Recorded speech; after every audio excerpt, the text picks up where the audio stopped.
Patel engineering की जबरदस्त रफ्तार। Q1 में मुनाफा 24.5% बढ़कर 93.5 करोड़ रुपए हुआ। पटेल इंजीनियरिंग लिमिटेड ने 30 जून 2026 को समाप्त तिमाही के लिए अपने बिना ऑडिट किए गए स्टैंडअलोन और कंसोलिडेटेड वित्तीय नतीजे घोषित किए। बोर्ड ने 10 अगस्त 2026 को इन नतीजों को मंजूरी दी। Company civil construction, real estate और अन्य गतिविधियों में काम करती है, जिसमें सिविल कंस्ट्रक्शन कंसोलिडेटेड रेवेन्यू में सबसे बड़ा योगदान देने वाला क्षेत्र बना हुआ है। जून तिमाही में कमाई की क्वालिटी में सुधार दिखा, जिसमें मालिकों के हिस्से का कंसोलिडेटेड प्रॉफिट रेवेन्यू की तुलना में काफी तेजी से बढ़ा। साथ ही कम फाइनेंस कॉस्ट और बेहतर ऑपरेटिंग मार्जिन ने कर्मचारियों और कंस्ट्रक्शन से जुड़े ज्यादा खर्चों के असर को कम करने में मदद की। पटेल इंजीनियरिंग लिमिटेड के शेयर 29.6 रुपये पर ट्रेड कर रहे थे, जो पिछले क्लोजिंग भाव 28.59 रुपये से 3.53% ज्यादा है। स्टॉक 28.62 रुपये पर खुला और इंट्राडे में 30.25 रुपये के उच्चतम स्तर तक पहुंचा, जबकि दिन का निचला स्तर 28.51 रुपये रहा। कंपनी का मौजूदा मार्केट कैपिटलाइजेशन 2936.74 करोड़ रुपये है। वित्तीय प्रदर्शन। पटेल इंजीनियरिंग ने वित्त वर्ष 2027 की पहली तिमाही में 1280.7 करोड़ रुपए का रेवेन्यू दर्ज किया, जो पिछले साल की इसी तिमाही के मुकाबले 3.8% ज्यादा है, जबकि मुनाफा कहीं ज्यादा तेजी से बढ़ा। शेयरधारकों का मुनाफा पिछले साल के 75.1 करोड़ रुपए से 24.5% बढ़कर 93.5 करोड़ रुपए हो गया, जबकि खास आइटम और टैक्स से पहले का मुनाफा 10.8% बढ़कर 116.8 करोड़ रुपए हो गया। बेसिक एप्स 90 पैसे से बेहतर होकर 98 पैसे हो गया। पिछली तिमाही के मुकाबले रेवेन्यू 1421.5 करोड़ रुपए से कम हुआ, लेकिन शेयरधारकों का मुनाफा 71.5 करोड़ रुपए से बढ़कर 93.5 करोड़ रुपए हो गया, जिससे पता चलता है कि सीजनल वजहों से रेवेन्यू में कमी के बावजूद मुनाफा बेहतर हुआ है। मार्जिन में सुधार। FY27 की पहली तिमाही में पटेल इंजीनियरिंग का ऑपरेटिंग मार्जिन 13.40% से बढ़कर 14.02% हो गया, जबकि नेट प्रॉफिट मार्जिन 6.56% से बढ़कर 7.69% हो गया।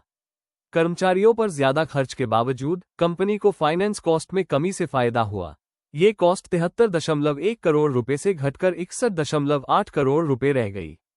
इंटरेस्ट सर्विस कवरेज रेशियो भी 2.44 से बढ़कर 2.89 हो गया, जो कर्ज चुकाने की बेहतर क्षमता को दिखाता है। बैलेंस शीट मजबूत हुई। पटेल इंजीनियरिंग की बैलेंस शीट के इंडिकेटर्स में भी साल दर साल सुधार हुआ। डेट इक्विटी रेशियो 0.40 से घटकर 0.28 हो गया, जबकि कुल डेट टू एसेट्स रेशियो 0.16 से घटकर 0.13 हो गया। 30 जून 2025 तक कंपनी की नेटवर्थ 3853.5 करोड़ रुपये से काफी बढ़कर 4595.1 करोड़ रुपये हो गई।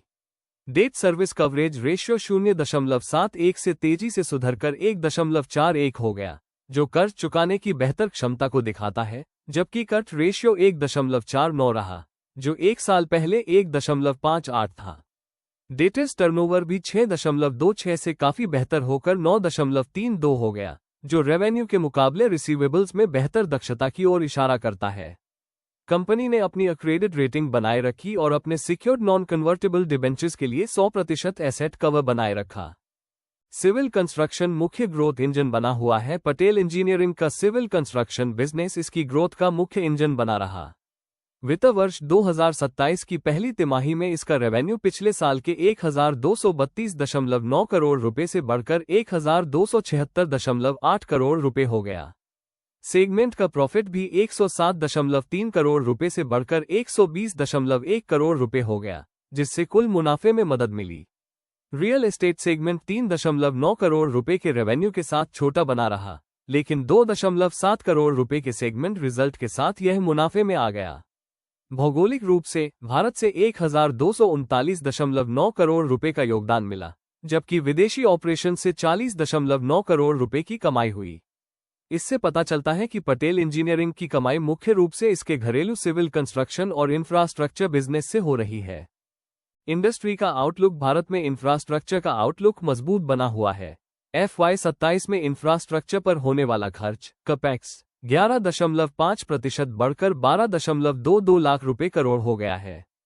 मार्च 2026 तक ट्रांसपोर्ट, लॉजिस्टिक्स और एनर्जी से जुड़े लगभग 1941 सेंट्रल सेक्टर प्रोजेक्ट्स, जिनकी कुल कीमत 41.50 लाख रुपए करोड़ थी, पर नजर रखी जा रही थी। सरकार का ये लगातार खर्च पटेल इंजीनियरिंग के सिविल कंस्ट्रक्शन बिजनेस के लिए एक अच्छा माहौल बनाता है।